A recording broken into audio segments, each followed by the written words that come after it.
Hello and welcome to Amazing Mind, the hypnosis TV talk show that introduces you to all sorts of interesting people and topics related to subconscious behavior.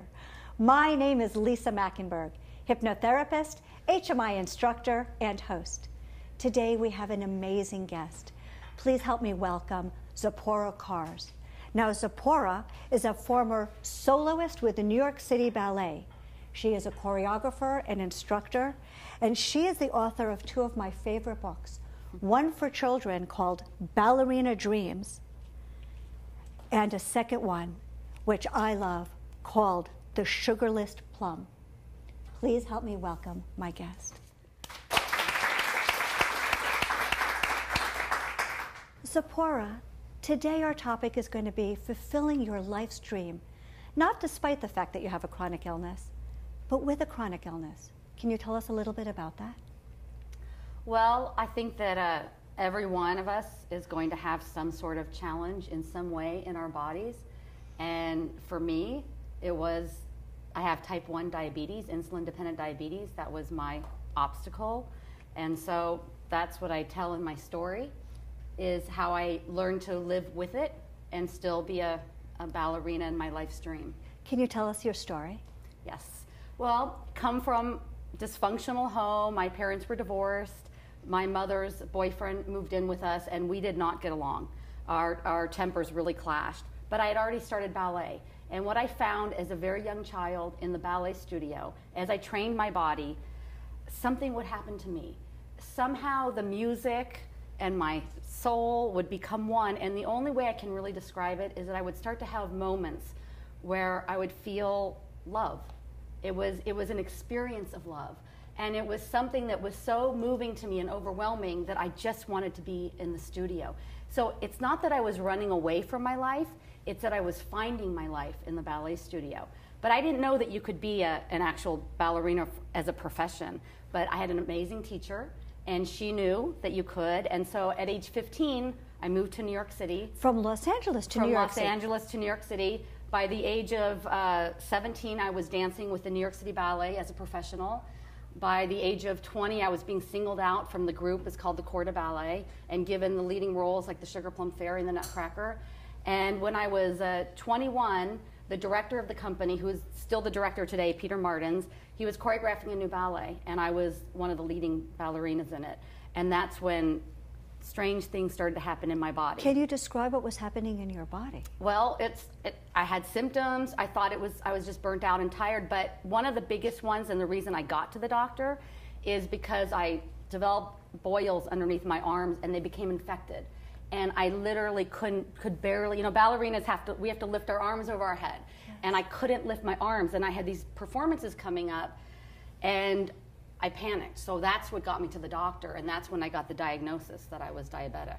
So your story is how you fulfill your dream as the best ballerina on planet Earth and have diabetes. Is that the story you want to tell us? Well, the story that I ultimately came to understand my life is really about is what my original goal, before I thought I would be a ballerina and fell in love with dance.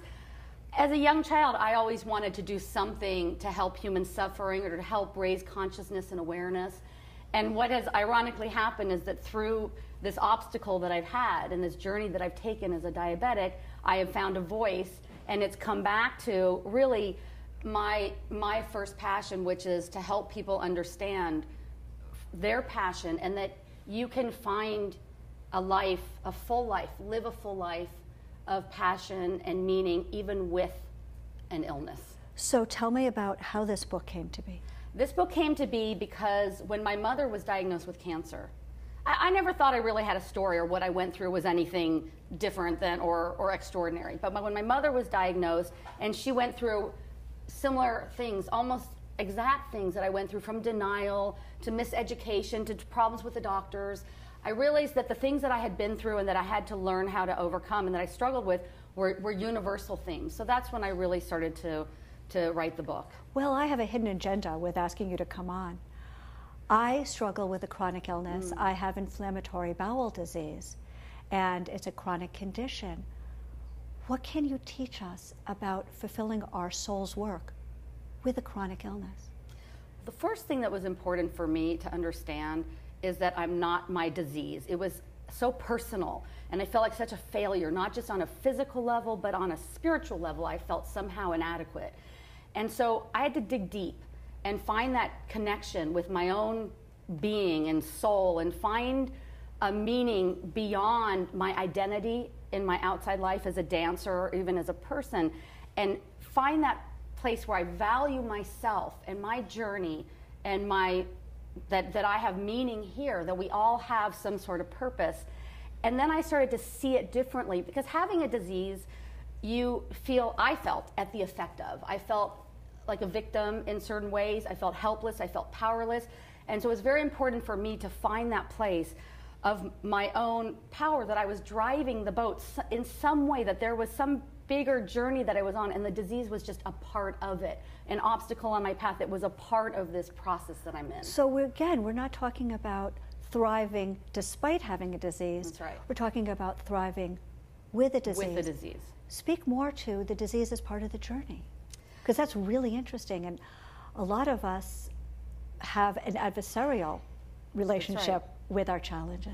That's right. Well, I think it's having compassion and finding a place of non-judgment, letting go. For me as a dancer, we're so perfect all the time. So it's really letting go of that perfectionism.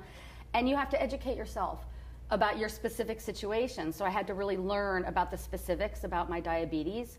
And as I said before, value myself enough to know that I was worth it, regardless of what happened with my career.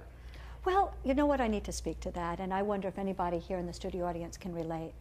I educate myself all day about my disease. I educate myself about what I should eat, when I should rest, what I should do. And I bet everybody watching today has educated themselves up the wazoo. Yeah. Can you say wazoo on television? I don't know. But having that education, knowing what you need to eat and what you need to do for optimal good health. Yeah. Well, for me, it's very hard to translate that knowledge into action. Does anybody here also have that challenge? What you know you're supposed to eat and what you're supposed to do, actually eating it and doing it. Thank you. Thank you for all the honest people raising your hands at home and here in the audience. How do you translate the knowledge into action? It's a great question. And here I was health conscious growing up, and I'm a dancer with all of the discipline out the wazoo, I will use your word. And I found myself uncontrollably eating things that I never even ate before I was diabetic, like candy bars. I never ate, I was not a big sweet tooth person. So I understand when your physiology is off and you're out of balance, and also when you feel out of control and helpless and the effect of, how you can find yourself in addictive situations. For me with food, when my blood sugars were off. What works for me is I identify what the need is. What am I craving? Of course, it's always emotional, but it's also physical. What my personal tastes are: crunchy, salty, creamy, sweet. And then what I try to do is I try to find the healthiest alternative of that food. And then I let myself have it. I'm not a one-bite person. You know, a lot of people say, oh, you can eat just one bite of that and one bite of this. No, I want to eat the whole thing. If I like it, I want the whole thing. I don't want you telling me to just have one bite. So for me, what works is to let myself say, I can have as much as I need to of this, but make sure it's the healthier alternative that's not going to cause this huge spike in my blood sugars. That keeps me more balanced in my brain, in my emotional well-being, and then I find myself not craving what I shouldn't have. So give us a real example. What did you crave that was counterindicated for your good health, and what did you choose instead? Okay, a Milky Way bar, a Snickers bar, because I had the nuts in it and the caramel and the chocolate, and I would find myself not being able to stop. So today I would go for, let's say, coconut butter with some almonds, or something where I get the crunchy, but I get the sweet, and I get the creamy, and I love it, and it really satisfies me. Zippora, that's the most practical advice I've ever heard. Take a look at what is it that the craving, and fulfill the craving in a healthy and exalting way. And then the body gets nourished at the same time. When you're just eating sugar, something that's devoid of any nutrients, you're never really gonna get your body nourished anyhow, so you'll always be ravenously hungry in some way. Very practical. Yeah. What else? Well, I think that movement is very important. I think it's important that we all, I always tell people, just put the music on and dance around. You know, remember when you were a child and you like to just exercise. It doesn't have to be something that your doctor told you to do because you should. it can be something that you actually enjoy, and it helps lifts your spirits, and it helps. Again, it's all about that connection with yourself and finding your passion and knowing that you're worth it. And I think music and dance is part of, it's inside all of us. And do it alone. If you're worried about what people are going to think about you, then do it by yourself in your living room. Well, you know, you can do it in a crowd because everybody's looking at the smartphone, so no one's looking at you anyway. That's true. Walk into any restaurant and you'll see exactly what I mean. I want to get back to that connecting with your soul's purpose. And you said something so interesting, that after you had your diagnosis, your goal shifted. It wasn't to be the best soloist ballerina on the planet. Right. What was your new goal, and how did you fulfill that? Well, my new goal actually was to be at peace, I'd say, with my own heart and my own soul. And it's not that I knew what that was. I just knew that it needed to be something that I didn't hold on to or identify as it had to be something. And so what I would say about my dancing is that I don't think I achieved my full potential that I could have as a dancer, but I think I achieved my new potential as a person with diabetes. And so my potential as a person with diabetes, I think I achieved the potential that I could do. And in my life now, what you're saying is I think that I found, you know, I always liked to speak. As a kid, I always liked to speak. Even before I became a performer as a dancer, I liked to talk. And so this is giving me a platform in order to share my experience and my journey and how I've worked through my obstacles and use my voice to help other people connect with themselves and to find that place of connection in their lives as well. What I find amazing about it is you started with one life's purpose, to raise the consciousness of the world. Mm. Then you thought maybe your life's purpose was to be a prima ballerina. That's right. But in reality, you returned to your original purpose of raising the consciousness and letting everybody know that you can be complete, whole, worthy, exalted, no matter what your challenges are. That's right. What would you say to anyone who has different challenges? Everybody has challenges, whether they're health, spiritual challenges, physical, mental. What would you say to anybody who feels like they're burdened by a struggle?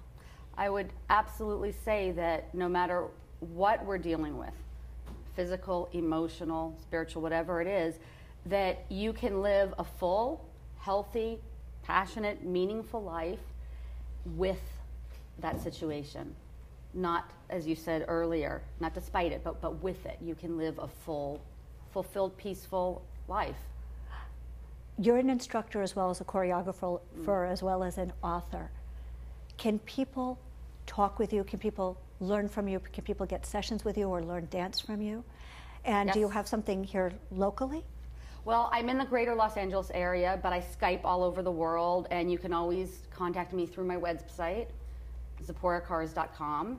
And yes, I'm available. I travel. I do everything. You travel and you lecture all over the world. That's right. And everyone who has a child with any kind of a challenge is going to want to pick up Ballerina Dreams. Now, it says it's a book for children with diabetes, but any child who has any kind of a challenge, physical, mental, will love this book. It's a very personal and beautiful story. Who did your illustrations here? Oh, her name is Jenna Van Egan. She's amazing illustrator. Amazing. And I just wanted to show you some of this.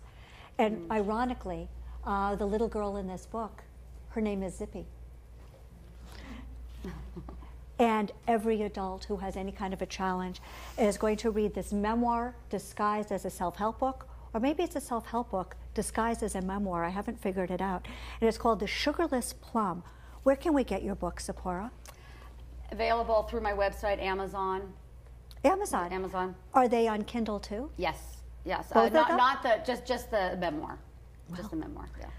I want to thank you so much for being a guest on my show, and everyone's going to want to get Zippora Karz books. I want to thank everybody here sitting in the studio audience and everybody watching at home. We're going to take a short break, but when we return, we're going to meet another wonderful speaker who's going to teach us how to improve our marriages once we start a family. Stay tuned. We'll be right back. Thank you.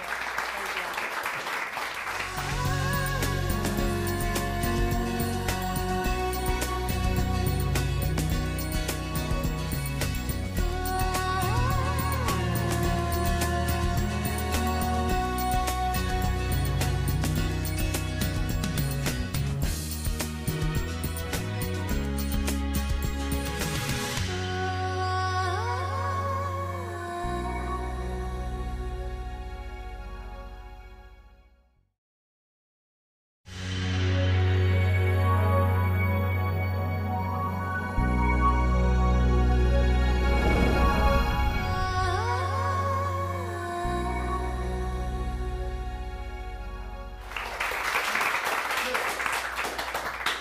Hello and welcome to Amazing Mind, the hypnosis TV talk show that introduces you to all sorts of interesting people and topics related to subconscious behavior. My name is Lisa Machenberg, hypnotherapist, HMI instructor, and host. Today we have an amazing guest. Please help me welcome Zippora Karz. Now, Zippora is a former soloist with the New York City Ballet. She is a choreographer and instructor, and she is the author of two of my favorite books. One for children called Ballerina Dreams, and a second one, which I love, called The Sugarless Plum. Trained my body, something would happen to me. Somehow the music and my soul would become one, and the only way I can really describe it is that I would start to have moments where I would feel love. It was an experience of love, and it was something that was so moving to me and overwhelming that I just wanted to be in the studio. So it's not that I was running away from my life, it's that I was finding my life in the ballet studio.